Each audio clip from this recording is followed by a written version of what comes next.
check it out, shoot a visual. You know what I'm saying? It's just like that. You feel me?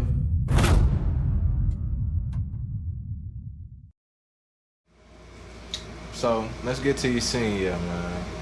Now this year, you start 11 games. Talk to me about starting 11 games. Like you go from. You said 11, but I think I started all of my games. Well, I mean, that's what I picked up, but you can correct me if I'm wrong. I think I started all because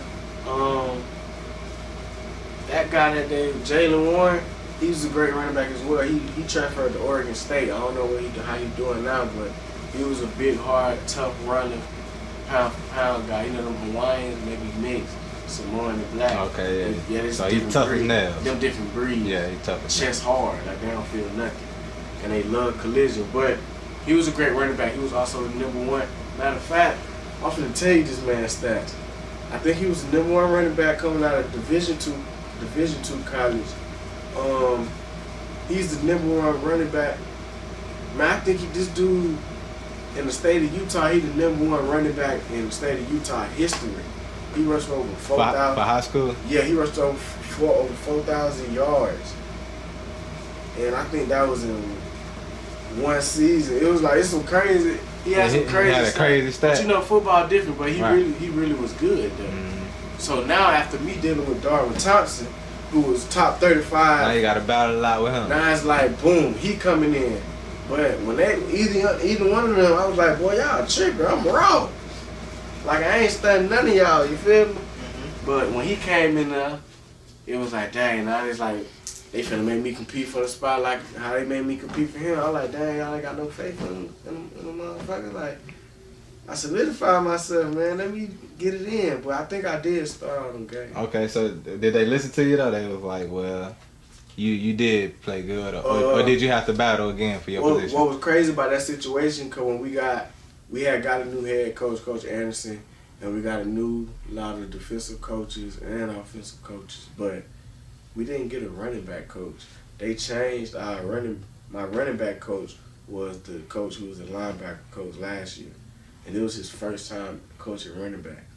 And a lot of people, man, Coach Collins is a great coach. Like, he gonna always have a job forever. He's very smart, special team, offense, defense. He got this down pat, down low. He's a really good coach. But that's his first year coaching running back. And it's not always gonna be the best. Right. Especially me coming from a Coach Smith, who was a real deal running back coach running backs for 15 years. And I can't remember some people he played, but Rashad Mendenhall, who played for the Steelers, he coached him. Right. So, and there was other people that's in the league right now that he coached as well. He coached Michael Carter. That's from Pensacola. Right. Michael Carter in the league. He coached me. Right. Okay. You see what I'm saying? Right. So he was a real, and before, I don't even know if I should be saying this or not, but before he had two options, to coach at Utah State or to go coach for the Colts. But he chose Utah State because he was close to his family. Yeah, that's real. So you see what I'm saying? So a lot of his decisions you make based off money, family, and if business versus personal. It's business, yeah. His stuff be personal most of the time. Mm-hmm. So me coming from that good ass running back coach, and me and him used to go at it. But I love him. I can call him to this day. To switching to Coach Collins, who's a great coach, but just inexperienced. Inexperienced at a running back. So it was just like certain things, like in practice, it was like it was, it's the head coach. Like, I mean, he my position coach. Gotta listen to him. Gotta be disciplined. But you gotta be like, Coach, whoop-de-whoop. We worked hand in hand. Sometimes I ran the meetings and stuff, while he'll just sit back and just learn stuff like that. But it was just different.